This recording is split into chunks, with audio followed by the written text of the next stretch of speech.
Hello and welcome to another episode of Two Guys and a Chainsaw. I'm Todd. And I'm Craig. All right, today we were looking for something a little more old school, a little sillier. I wanted something a little grindhouse that we could make fun of, but something that I had been wanting to see for a long time. This is one of those movies that I passed by on the shelf in the horror section of the video store a lot, was entranced by the title. And the title of this movie is called Pieces from 1982. And the tagline, I think, is, "It's exactly what you think it is." Yeah. And the box art for it has a chainsaw and a bunch of body parts on it. It was one of these early 80s, late 70s slasher movies that I was just in the mood for this week. So I proposed to Craig, I will take the blame, and we watched it. I hadn't seen it before. How about you, Craig? Nope, I had never even heard of it, I don't think. Really? You never saw this on the shelves? I don't think so. Not that I remember, anyway. Okay, well, fair enough. This movie was produced by a pretty notorious producer of exploitation films, Dick Randall. This guy started out in the early 60s, making movies like King of Kong Island, Let It All Hang Out, Playgirl 70, Mondo Inferno, The Cotton Pickin' Chicken Pickers, which maybe we should put that on a list for the future. I don't think it's horror, but it sounds interesting. So a lot of these sort of sexy sex exploitation films, and then seem to transition a little bit into horror with movies like Frankenstein's Castle of Freaks, Crocodile, which sounds like a takeoff of Alligator when we watched it, that was produced in '79. Oh, dude, I'm looking at some of these titles, and they're fantastic. The Erotic Adventures of Robinson Crusoe. Anyway, and probably some movies that we're going to be doing sometime in the future. He did a movie in 1984 called Don't Open Till Christmas, a 1986 movie called Slaughter High. I think he wrote the story for this, or came up with the concept, which is not highbrow concept. It's a killer with a chainsaw runs around a university campus and murders people. And then enlisted the help of a Spanish director named Jean-Pierre Simon, and he has also done a fair number of exploitation films, one of which, again, I think we're going to come back to at some point, called Slugs. This was one of the movies he made. He only made like about 20 films, which is more than I've made. And this movie is listed on IMDb as a Spanish-Italian production because it was primarily filmed in Madrid, Spain. It says it was filmed in Madrid and Boston, or at least some exteriors were filmed in Boston, but then there's some conflicting information that says actually almost none of it was filmed in Boston because they really had no money. Right. And they just pulled in some exterior shots from somewhere else. The fact that they had no money, this is a cheapo exploitation grindhouse kind of film, really shows. But I was really happy to see that our favorite track coach, Yes. from Graduation Day was in it, and honestly, he made the movie for me. I love watching this guy perform. His name, Christopher George, and he plays the lieutenant police detective, whatever, in this movie, who's charged with solving the crime and does a really shitty job of it for most of it, but chews up a lot of scenery, has a very furrowed brow, barks orders around at people, and generally looks like he's in control despite it. I started it a little too late at night, and I stopped it after about an hour, so I'm going to have to come back to this in the morning. Finished it off for the last half hour, and then was like, I feel like I want to go back and rewatch at least some highlights from earlier in the movie. And I have to say that when I went back and rewatched some of the earlier scenes, having kind of understood what I was getting into and how the end result would be, I found it kind of fun. That's kind of my take on it. It's stupid. It's really stupid. It's super sleazy. If you search this online and look up reviews, the word misogynistic shows up a ton, and it's absolutely shamelessly misogynistic. Lots of boobs, lots of gore, lots of girls being murdered. And then the premise of the whole film is a bit like Psycho. This kid, it starts out early in Boston, 1942, I believe, is supposed to be. A very unconvincing 1942. Right. But anyway, he's putting together a racy jigsaw puzzle in his bedroom of a naked woman.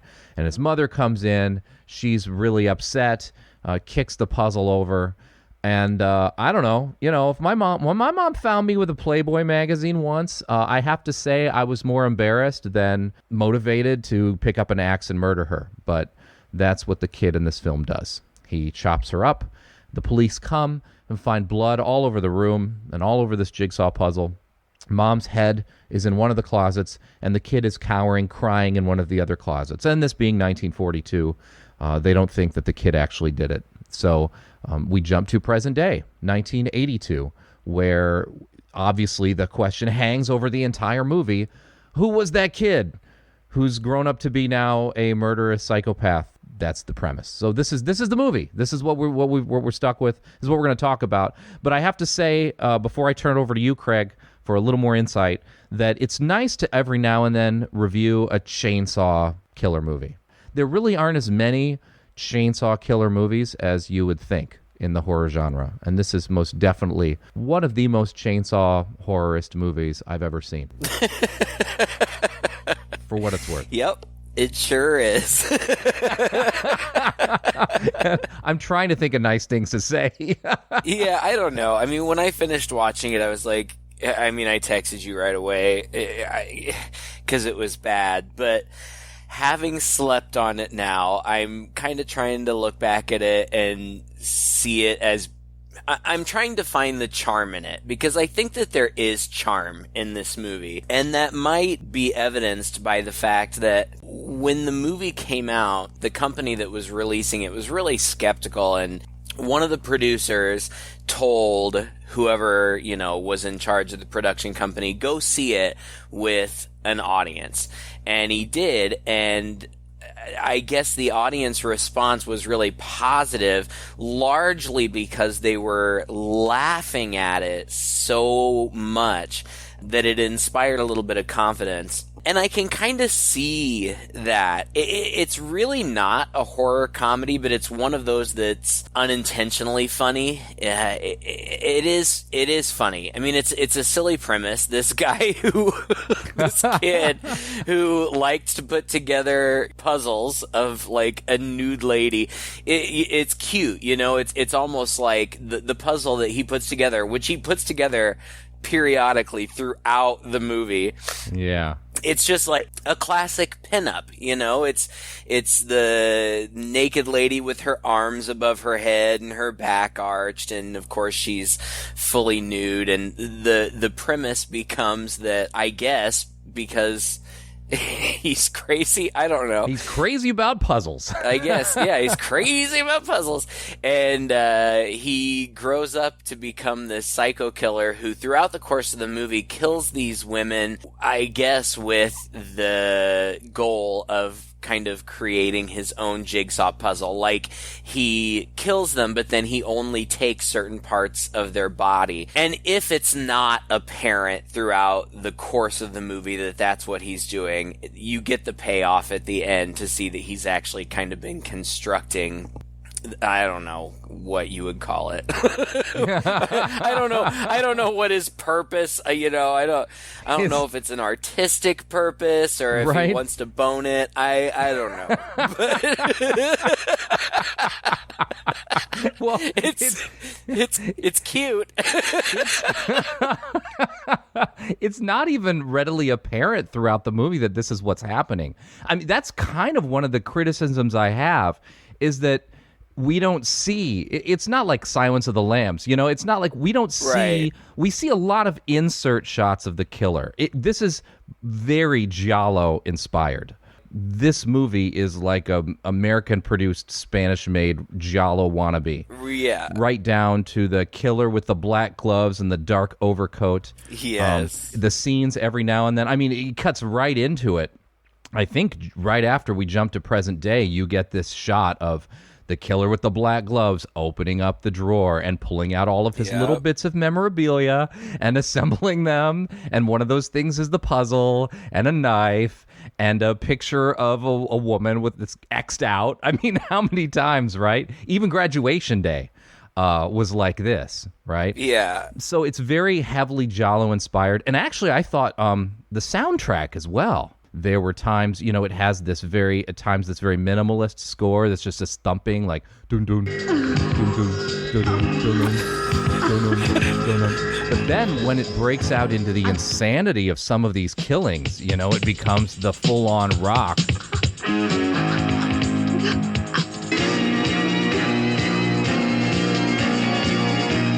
goblin-esque type score that we see in so it's clear they're trying for this. At the same time, the killer, when you see him, and you see him a lot in shadow to the point where it's hilariously cliche. It's really funny. In fact, like, it is very giallo. Now, I read that they didn't, in fact, base the figure of the guy on giallo. It was actually based on the comic book character, the Shadow. But, like, that's exactly what it is. It's just the completely black silhouette of a man, presumably in a hat and like a collared like trench coat, like it, and you see it so often, and I have no idea. I can only imagine that it was an actor, you know, in this ensemble, but they could have just as easily used a cardboard cutout and just like popped it up in front of windows and stuff. Yeah, there's a literal shadow like... in the windows at times, right? Gliding left and right. And you see it all the time. Oh. It's very the Shadow, though. They get the look down pat to the scarf around the neck and everything, yeah, for sure. It's really, really funny, and I it doesn't seem like they meant it to be. Like, it seems... No. I don't know. Maybe I'm wrong. Maybe they were in on the joke, but it really just... It's played so straightforward. But every time, you know, like, this killer stalks people, women only, around all the time, and you just see that silhouette in the window, like, leering... I mean, you assume it's leering. It's literally just a black silhouette all the time. And it just... Because it happens so frequently, it just becomes hilarious. It's so true. My favorite part of this movie is just there is a linear narrative that you can follow, but also just the most random things happen. Like in the very beginning, okay, so we see the kid kill his mom, and then he finishes his puzzle, and then 40 years later he pulls out the puzzle box that has his mother's clothes and his mother's shoes all bloody, and his puzzle that he was putting together all bloody too. Like, did he ask to keep those things when he was a kid? Like, why does he have this? How does he still have this? It doesn't even make any sense. Mm-hmm. And yes, there's a picture of his mom in the box, which is clearly a Hollywood headshot. Yes. Like, obviously not from 1942. 1940s, no way. No. But then the very next thing we see is just this girl skateboarding, like, through a college campus. And I have no idea who she is. And for no apparent reason, like, it's just like they wanted to do this scene. Like, yeah. She's right. not a character in the movie as far as I remember. But this girl, she's, like, super happy, and she's on this little, like, 1980s tiny little skateboard, and she's waving at people, and, you know, it's all fun. And then all of a sudden, two workers carrying an enormous mirror walk out right in front of her, and she crashes through the mirror, and that's it. It has nothing to do with the plot of the movie. You have no, like, you just see it happen, and then it's over, and the movie carries on.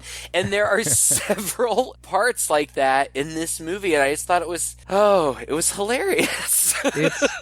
It is hilarious. And I had read that there were a couple shots that came from a different movie that they were working on, like some superhero movie, and I wonder if that was one of them that was inserted. I mean, it's like the idea was that they were trying to set the scene of the college campus and the college kids, like, now we're in 1982, and here are all the hijinks happening on campus. But it's just this one scene, and that's it. Yes. With a character you never see any other time in the movie. And it cuts immediately to this girl who's laying down in studying, like in the middle of the quad, in the middle of the day. In the middle of the day. In the middle of the day, must be said. And there's a sound of a chainsaw that startles her from behind, and she looks up, and there's somebody trimming the bushes with a chainsaw. But he's very, bound up tight. He's got these goggles on, the hat, a scarf. Like, you have no idea who that person is. And even speaks up and says, "Oh, I'll just be a minute." She's like, "Oh, okay." She turns around, and suddenly he steps out in front of her and cuts off her head with the chainsaw. In the middle of campus. Middle of the day. In the middle of the day. And I couldn't even tell, I couldn't tell if the guy who was trimming the trees was the same guy with the chainsaw, because when she talks to him, he's up in the tree behind her, and then seconds later, he's approaching her from the front. So I didn't know if, the tree trimmer, witnessed this happen. And then I feel like at some point they introduce, a landscaper who's working there, who I assumed from the beginning was a red herring because he was so obvious.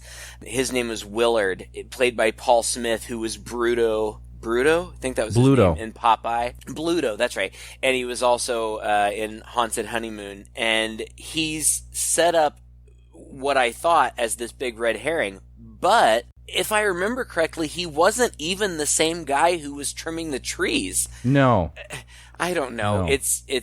It's a mess, really, but it's kind of thinking back on it now, it's kind of funny. It is. So then after this girl gets killed, then, of course, there has to be an investigation. So you bring in the cops, and you've got Lieutenant Bracken, who we've already mentioned, Christopher George, who we saw in Graduation Day. He was also in City of the Living Dead. Didn't we do that? Yes, we did. He was the detective in that, too. Oh, well, he plays it well. And he's got a partner or whatever, and they're investigating. I swear, it's just these parts that have really nothing to do with the movie that are my favorite parts. So they introduce us to the cops, and we find out the cops are investigating or whatever. But then they cut to a scene of these kids. Is this a college? It's a college, right? Yeah. It's supposed to be, yeah. This group of kids in the hallway of a building smoking a joint. Now, look, I went to college, okay? I may have smoked a doob or two in my day, but certainly not in the hallway of a building right outside of an office where the police are having an investigation. But my favorite, these kids are just talking, and they say something about how, the gym just installed a waterbed. Why would a gym install a waterbed? What kind of activities are they doing in their gym? It's for some water therapy or something, Craig. You didn't live in... Well, you were around at this time, but you weren't old enough to know what was going on in... I don't know. I think I want to join that gym, though. I was going to say, you said before you had a waterbed, it was not all it was cracked up to be. Maybe it's better as therapy. I did. It was not. But that was my... that was one of my favorite lines. I literally paused the movie several times to write down lines because they were so funny. They're sitting there smoking a joint, and I assumed that this sexy girl was going to be an important part of the cast. No, I don't think she ever shows up again. But somebody says something about the waterbed, and this girl takes a puff off the joint and says, "The most beautiful thing in the world is smoking pot and f***ing on a waterbed at the same time." What? What?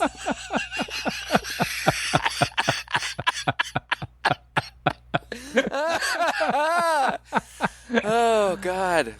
Yeah. In college, I did both of those things, but never at the same time. You missed out. I guess I must have missed out. You totally missed out. It's the most I missed out beautiful on the thing. most beautiful thing in the world.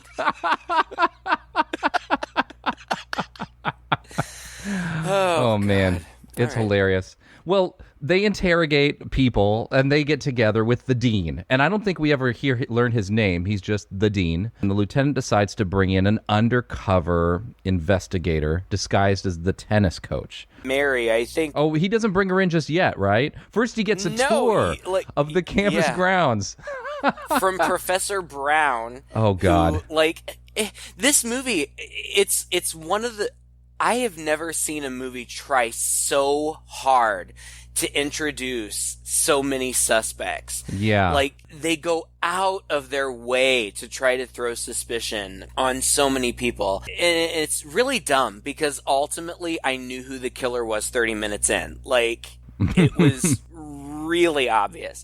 But they introduced this Professor Brown. It ends up being a big deal that he's gay. Like, it's so cute.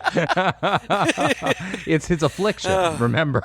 It's his affliction. But that doesn't have anything to do with me.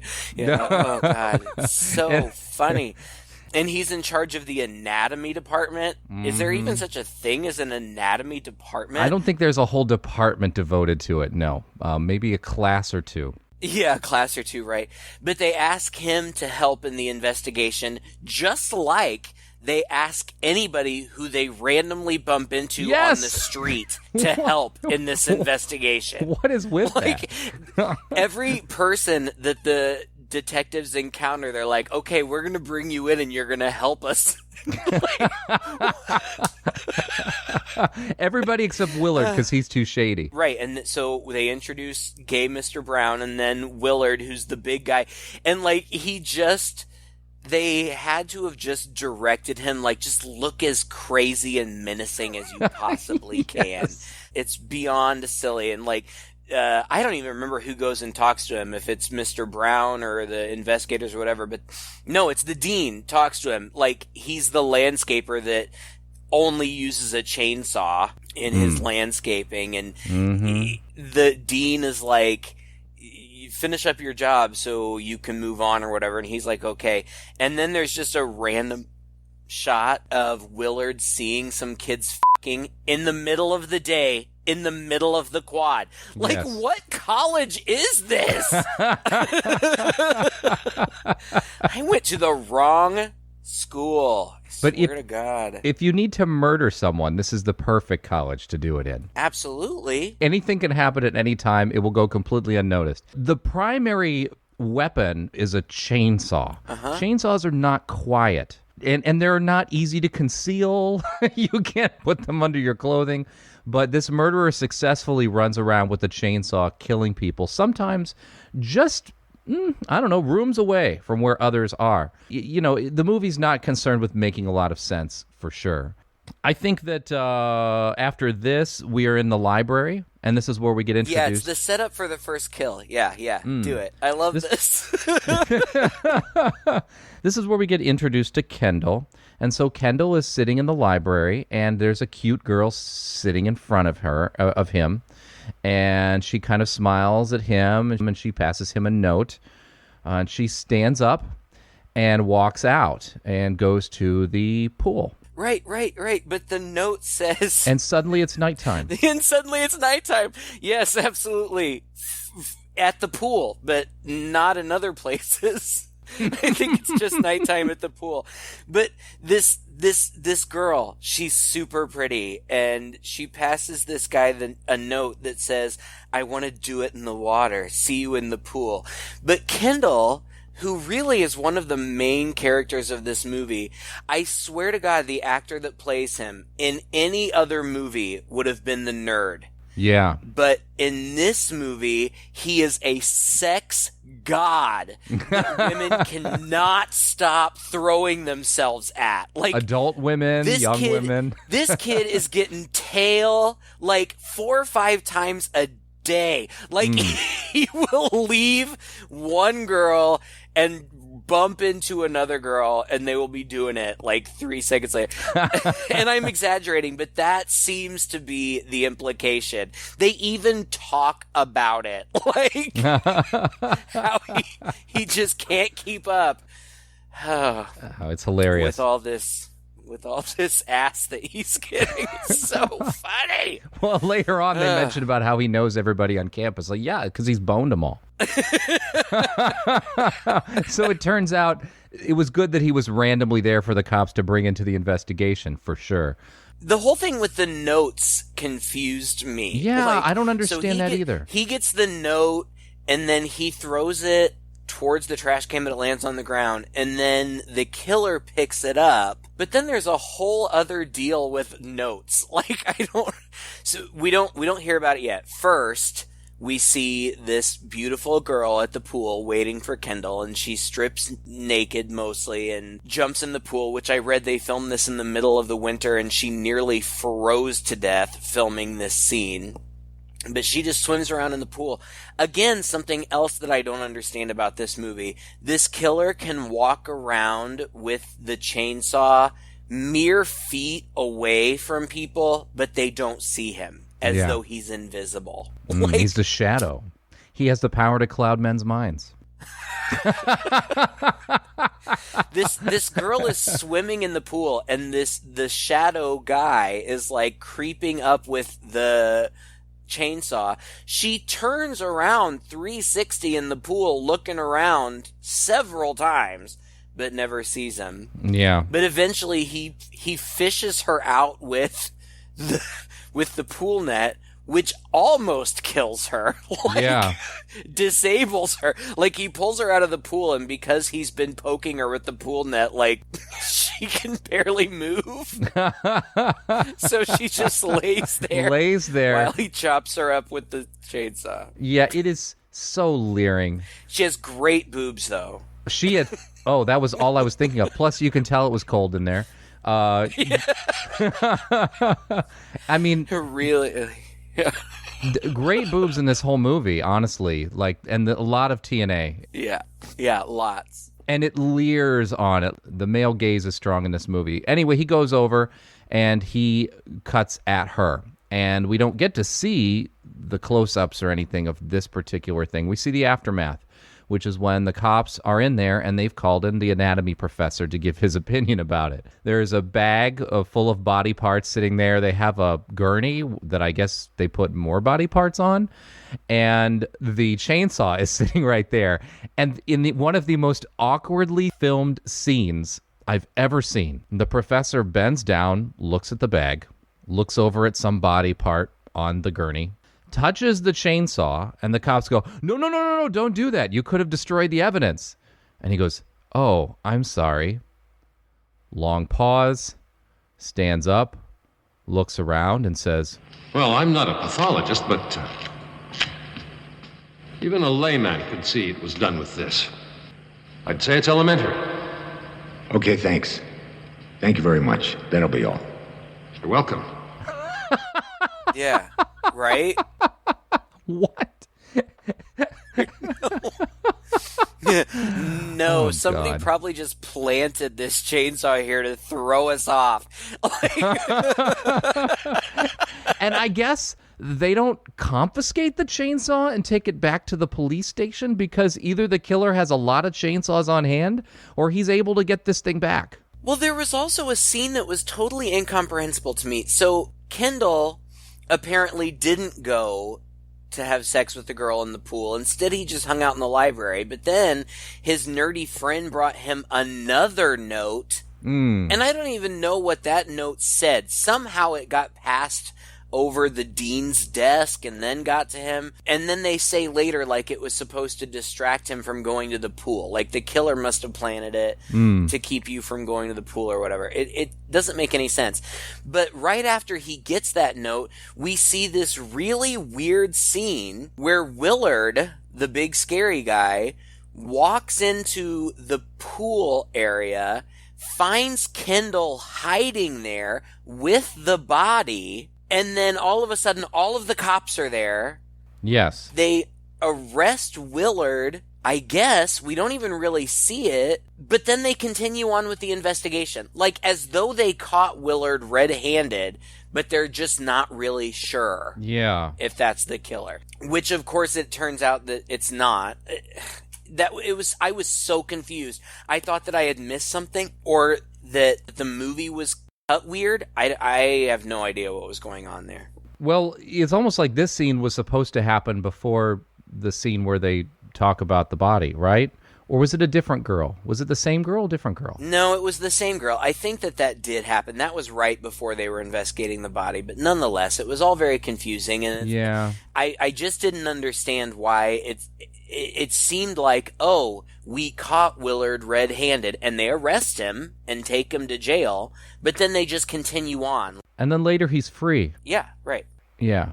But, and he does a pretty good job of beating off like 3 or 4 cops who are jumping him, like barehanded with his fists. So it's a pretty exciting fight scene. Rewind that. Listen to what you just said. Okay. It's not that kind of movie, Todd. I mean, it's almost close, but not quite. Yeah. Whew. Okay. Right. So they examine the chainsaw. I'm like going through my notes. Okay. So then that's when the cops say that they want to bring in 2 undercover women, which they say that, but then later they're like, oh, well, we could really only get 1. Okay. Well, great writing. I don't know. And then the killer watches some people doing aerobics For a while. And then the cops take Kendall to a psychologist. Yeah. It's just the most random shit. I have no idea what's going on half the time. Yeah, and then there's an undercover. Is this about the time that the reporter This is when they shows bring up? in the girl that you were talking about before. Oh, yeah. Mary Riggs, who was played by Linda Day George, who was in the original Mission Impossible television series.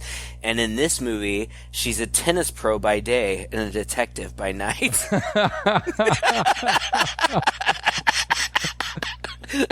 And yet, apparently, nobody in this movie could actually play tennis, even though most of the characters do. So they had to bring in a tennis coach to show them a few moves. I don't think it made much of a difference, to be honest. No.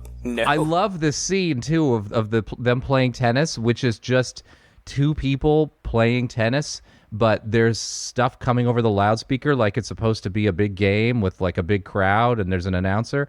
But the only shot we get of the crowd is about a dozen people lined up on a fence looking down on this game with their heads moving left, then right, then left. And they couldn't even do that. Like, there was at one point where, like, it's like their heads were supposed to be following the ball, but there was one part where, like, half of them were watching it go one way and half of them were watching it go the other way.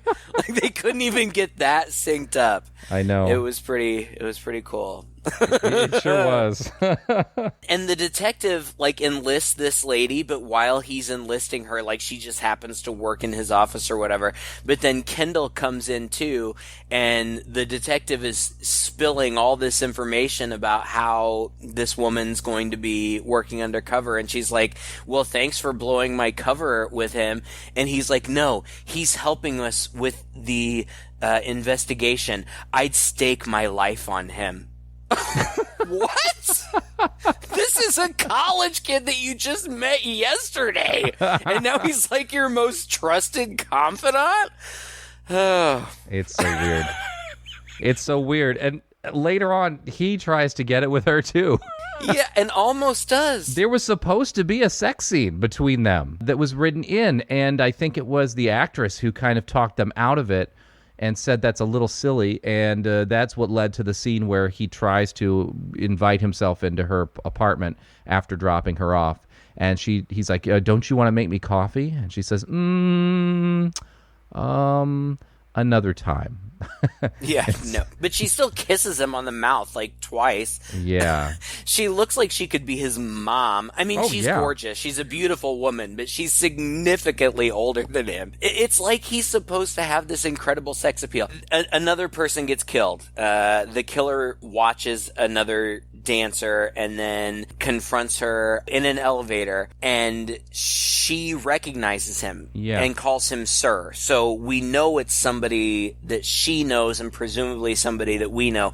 And at that point, I totally knew who it was. Yeah. Like, the killer cuts off her arms, but then, as always happens, they immediately find the body, because Kendall is he just happens to be He's around right there. anytime this is happening. Yeah. And they say, she's still alive, so we'll know who it is. And then 4 seconds later, a doctor comes by, and they're like, how's she doing? Oh, horrible. There's not a chance in the world she will live. Okay, well, thanks. But they all come by so quickly that it's like they were in the other room waiting for this to happen. This is the moment where not just Kendall, but every person we've been introduced to in the movie shows up at this crime scene. Yes. And they literally have a 3-second shot of them all standing as though in a lineup. Like, I feel like that was the purpose of that shot. Like, here are your suspects. like even Willard, who had been in jail, shows up and is standing there amongst all of them at the murder scene, and nobody even says anything. Yeah. Like, they all just stand there. The next scene is, I think, maybe for a couple of reasons, one of my favorite scenes in the movie, where Kendall is in bed with this girl and he gets up and you see his wiener. Now, listen, coming from a gay dude, and I appreciate the human body in all forms. I think that people might sometimes get confused when I make comments like she had great boobs. Look, I can appreciate great boobs. Yes. I don't necessarily need to play with them or whatever, but like I can look at an attractive woman and say, look at her, she's gorgeous. But you don't get to see naked dudes very often. No. And you do here, and I appreciated that for the brief second that it happened. But it was so funny that this girl that he is in bed with is literally begging him. I'll control myself, Kendall. If we do it again, come back to bed, huh? No, why are you getting dressed? Oh, honey, where are you going? What if you gagged me, huh? I wouldn't make any noise then. He just took 2 steps toward the window. Come on, the window's right beside the bed.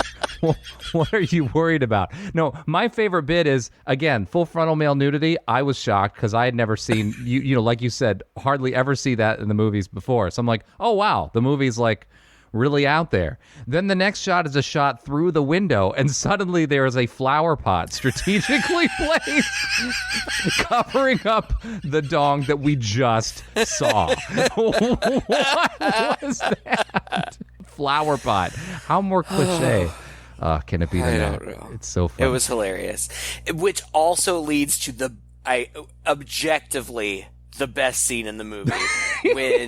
when he is looking out and he sees Mary walking at night alone on this campus where multiple women have been murdered. For reasons unknown.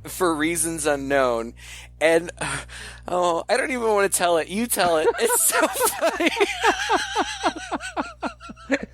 So she's walking down like a passageway corridor outdoors.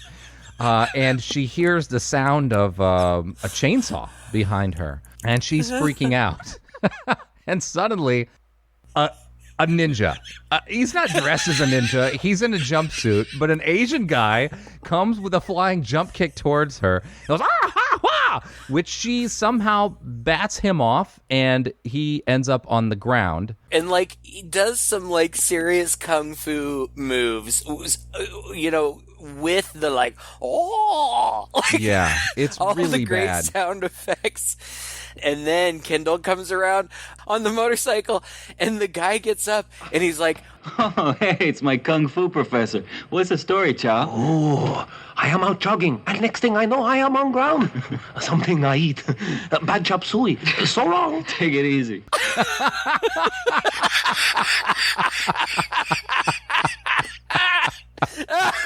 it's one of the funniest things I've ever seen in my entire life. It's so random. I read that the director, I think, was he was also making a kung fu movie at the same time. So they just wrote in this cameo, and this guy was like a Bruce Lee impersonator. A bad Bruce Lee impersonator. But it has nothing to do with the rest of the movie, and they write it off in the most ridiculous way.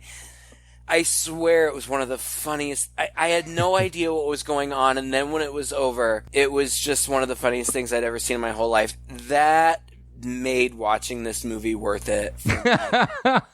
Bad chop suey. Gosh, and I hate, like, now, I feel like anybody who's listening who hasn't seen the movie, we have spoiled it because it comes out of nowhere, and that is the best part. It is hilarious. Oh gosh. That's it. I'm done. The movie's over as far as I'm That's all you need to say. They find the killer. Thank you, everybody, for listening. There are a couple other murders.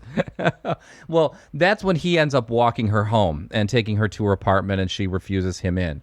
Then we get a shot back at the same outdoor corridor scene where this reporter, who we'd previously been introduced to, I think, in like 1 or maybe 2 scenes. Yeah. Who's barely there. Again, it's that cliche, oh, there's a reporter on the scene covering the case, except she's not really covering the case. She's just kind of hanging around, asking a few questions, and then disappears for a while. She also, for reasons unknown, is wandering the empty, dark campus where women have been murdered. And for no good reason, decides to explore a room off of the building. So she opens a door and she wanders through. And at this point, I'm watching this and I'm going, this wasn't filmed in Boston. Like, all of the interiors of this film in this college campus. And college campuses have an old style feeling to them with old style woodwork and stuff. But everything here is distinctly European, like down to the light switches on the walls. Nothing here looks like it would even be an old American college campus. She opens a door to what must be a closet and sees a chainsaw in there. And it's like, oh, interesting. And then closes that door. But not. And the killer's in there. He is. But she just didn't look long enough. The minute she shuts the door, we see in the darkness the flash of a knife. So now the killer has a knife. And she continues to walk, and she stumbles upon the waterbed that they've just installed. And as she gets into the room, the door shuts behind her. She freaks out. She tries another door, but some lights come on. And then through that other door, the killer comes in. And this scene was particularly brutal. It was. And it was good. This was the best kill scene for sure. It was. It looked great. It did. He's got her by the hair, and he puts her down on the waterbed, and she's struggling, and he stabs her a couple times in the chest, and it looks awful. I mean, this is really sexual, right? I mean, you've got the penetration, him on top of her, they're on a waterbed, and then his knife starts cutting into the bed, so there's water and blood mixing together and kind of flying up in the air as they struggle. And it's all done in slow motion, which is really effective. Anyway, she ends up kind of face down, and he's got her hair, and he pulls up the knife, and I thought he was going to stab her in the back, and he ends up stabbing her in the back of her head, where the point comes out her mouth. And you get a long, leering close-up of this, from the side, showing this effect. It's a pretty good effect. It is. And then he gets up and he pulls her off the bed, but because he's popped it, it's like he's pulling her out of water, and the water, of course, is all bloody. It was really visceral, and it looked really, really good. It was almost out of place in this movie. It really for was. how good it was. And I read that everybody was nervous about filming that scene because in order for the actor, who, by the way, the person who ends up being the killer doesn't play the killer in his killer garb throughout. So whoever was in the costume had to use a real knife in order to be able to slash the waterbed, and everybody was concerned, but I guess, it worked out, and she didn't die, so... Oh, God. Can you imagine? No, I can't. I mean, I just wouldn't do that. I don't know, maybe as a performer, I'd be like, oh, I'm sacrificing for my art or whatever, but as a director, I would just say, no, we're going to have to figure out a different way to do it.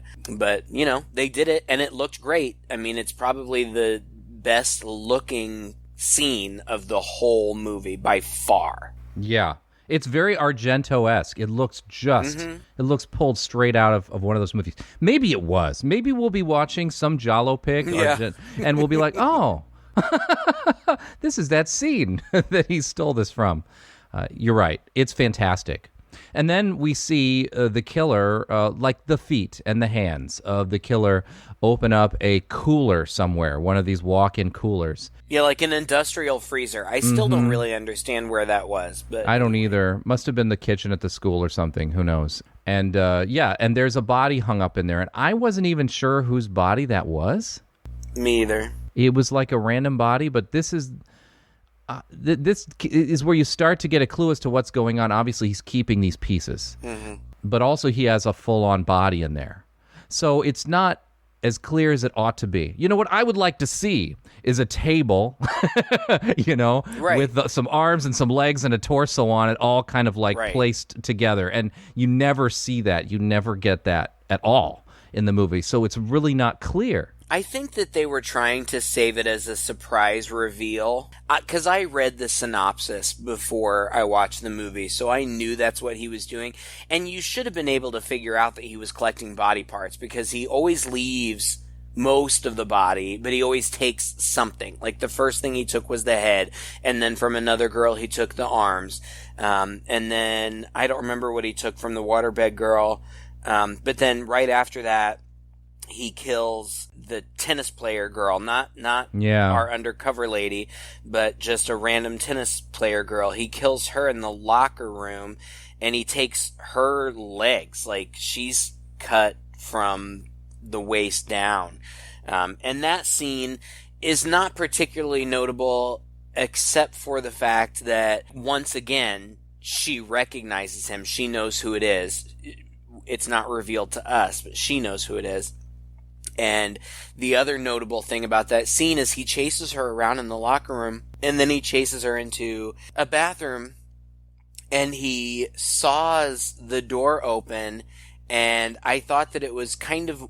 I've seen it before, so I didn't think it was that weird, but it felt kind of weird in this movie that they show that she pees her pants in fear. But I read that the actress was so terrified at the chainsaw coming through the door that she literally peed her pants, and they just kept it. Now, I kind of find that hard to believe. I do too. Because when she pees her pants, it's a close-up on her, pee area. And why else would they be focusing there unless they knew it was going to happen? Yeah. But anyway, that's BS. That's what I read, so whatever. Yeah. Well, it's particularly cruel, I think. I mean, there are points when the exploitation, which is, doesn't really have a lot of taste, when this movie is truly tasteless, and this aspect of it, wow, check it out, this girl's so scared she's peeing her pants and we're going to show you up close, is particularly tasteless. And you're right, I don't buy it for one bit that, I mean, they would have had to reshoot it because the camera is focused right there and it's a close-up and it's happening. I don't think this is the production that had multiple cameras on scene, for sure. And he saws into her torso, and apparently they used a pig carcass to get the close-ups of the sawing through here.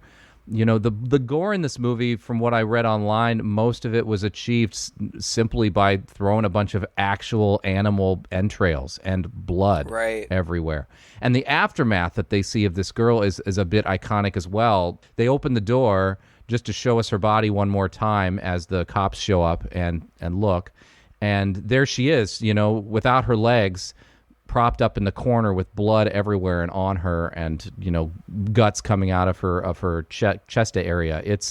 It's pretty gross. It's pretty tasteless, but it's very grindhouse, very drive-in movie. This movie really accomplished what it was setting out to achieve. It didn't disappoint. Yeah. No, it is pretty gnarly, and it's not. The camera doesn't linger on it for very long. And I think that that's wise, because it's almost more shocking that you just kind of get a glimpse of it. Because it's carnage. I mean, it's pretty gross. But, of course, Kendall and Mary are there because Kendall's always there whenever a murder happens. And he goes in and finds her, and then he comes out, and Mary goes in, I think, and looks, or maybe she doesn't even go in and look, she just reacts, which is my second favorite part of the movie, and I insist that you put in this audio clip of her reaction. You see it? Yes! While we were out here fumbling with that music, the lousy bastard was in there killing her! Bastard! Bastard!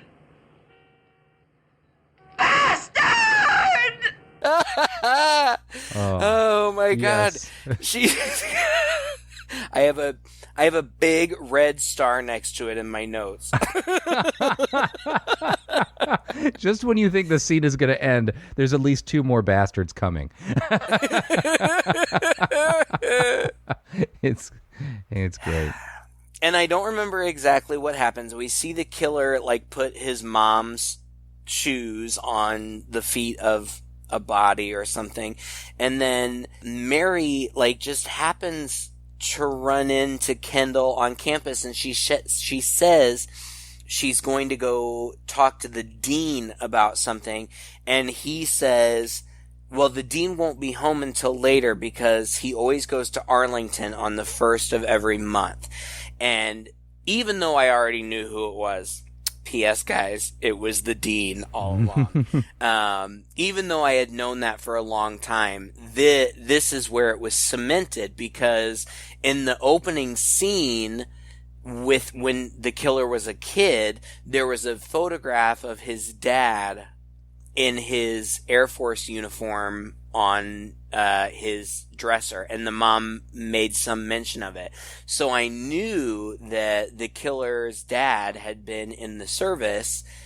So the fact that he visited Arlington once a month, I'm like, okay, so it's definitely him. And it was.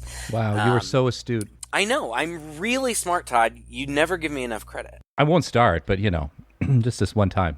Okay, fine.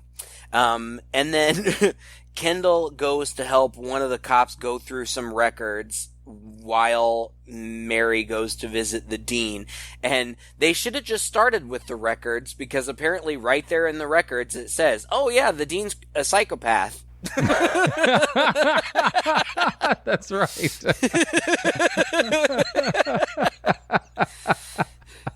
So they figure it out, and then they have to race to try to save Mary, and that's leads up to the finale, the final confrontation. Really. It's such a belabored scene too, because we all know what's going on, and Mary's in there, and he sits down and asks her if she wants some coffee. And it's so dated, it's cute. He walks into the other room, which this is his apartment, right? At first I thought it was his office, but I guess it's his apartment. It must be, because it's got this massive kitchen. House. It's huge. Yeah. Massive European-style kitchen, pulls out these European-style cups and a European-style coffee pot. And then makes her some Sanka. Sanka. That's right. He says, calls from the other room, it's instant coffee. Is that all right? She's like, oh, that's fantastic.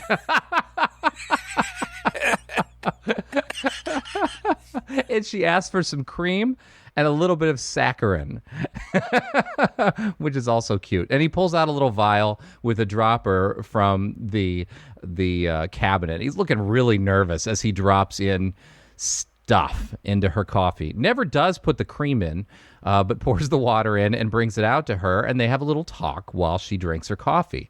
And she asks him a very pointed question, and he says, well, do you want some more coffee first? She's like, okay. Mm-hmm. Then we get another long-ass scene of him bringing the coffee cups back into the kitchen, adding like 10 more drops of whatever he's putting in her coffee, bringing her out more coffee. She drinks it. She feels woozy. And then, of course, the whole confession where whatever he's given her has paralyzed her, sort of. Mm-hmm. But he can hear. You can hear everything I'm saying, but you can't move because I drugged your coffee. And he pulls out some shoes. It's those shoes, and it turns out that her feet are a perfect fit. So the idea, I think, here is that he's going to saw off her feet at the very least, and kill her too. But thankfully, just as he's about to do the deed, Kendall pops in the nick of time. And the cops, because the cops bring Kendall, because why wouldn't you bring a civilian, right? Well, at first it's Kendall, and they fight, and it looks like he's going to get Kendall, and he's on top of him, and he's got a knife, and it looks like he's got the best of him, and then the cops burst in at the last moment, and with one quick shot, straight through the door, shoot him point in the middle of the forehead, and he falls over dead. And then you think it's pretty much over? Well, I love that after the killer is dead, but Mary is still paralyzed. I don't even know who it was, but some man strokes her face and hair assuringly, and she can't move, but she can just kind of bat her eyes and smile up at him like, get your hands off her, you creepo. Like, gross. She can't even move. It is gross. But yeah, it leads up to... Oh my God. So Kendall's standing, and the lieutenant's assistant, can't remember his name, says, hey, look at this, and pulls out a jigsaw puzzle, which if you're watching closely, it's pretty obvious that the puzzle he's showing him doesn't match the close-up that they're showing of the puzzle. But anyway, it's a puzzle. He must have really been into puzzles and puzzling, blah, blah, blah. And at this moment, for no good reason, the bookshelf behind them suddenly spins around. It's one of those fake bookshelf things. And this body that this guy apparently has been working on falls down onto Kendall in slow motion. It's a Frankenstein-esque type woman who's been pieced together. Yeah. And he screams, ah! And there's like a freeze frame on that. And I thought, oh, okay, we're going to get the credits now. Nope. Then it's like, okay, pick her up. Well, that was weird, wasn't it? Yeah, I guess he's trying to assemble body parts to create the perfect woman or whatnot. Well, I'm glad this is all over. And at that second, a hand reaches up from under... Oh, no. Kendall's standing over that corpse of the woman who's been pieced together with a covering over her. And the guy says, stop looking at that. It's okay. We can go now. Kendall's like, all right. And suddenly the hand of this corpse shoots up and grabs him in the balls. And squeezes, and there's blood. And he's out. Screaming, and then freeze frame. Freeze frame. And then credits. What in the actual... Why did this movie hilarious. Take a sudden turn to the supernatural at the very, very end? I don't know, but I'm glad they did, because it was a really stupid movie, but that was funny. Like, it was hilarious. It's funny on like an airplane Jerry Abrams level. Like, what? I know. None it of the was rest stupid, and it comes out of nowhere. Yes, none of the rest of this movie had anything like this kind of comedy, except for in the very beginning, that girl roller skating into a freaking mirror. Was this the bookend? Yeah, I guess. I don't know. Oh man, I tell you what, it was so stupid. It was such a stupid movie, and really, there were parts of it I'm like, God damn it, Todd, where do you find these stupid ass movies? But especially with the hand clawing his dick at the end, I was like, okay, all right. You're a sucker for a hand on a dick, aren't you, Craig? You know it, buddy.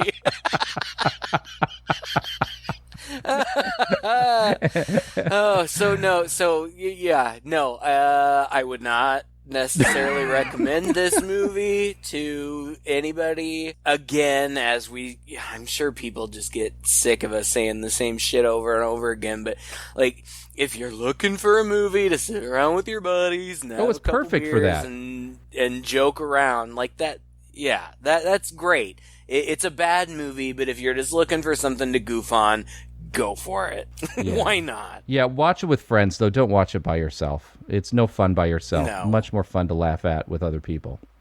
Well, thank you again for listening to another episode. If you enjoyed it, please share it with a friend. You can find us online. Just search for Two Guys and a Chainsaw, and you'll find our website. You'll find our Facebook page. You'll find another video you really don't want to watch, but go to one of those other places I just mentioned. Leave us a comment, and also if you have any requests that you would like us to do in the near future, we are plowing through those as well. Until next time, I'm Todd. And I'm Craig. With Two Guys and a Chainsaw.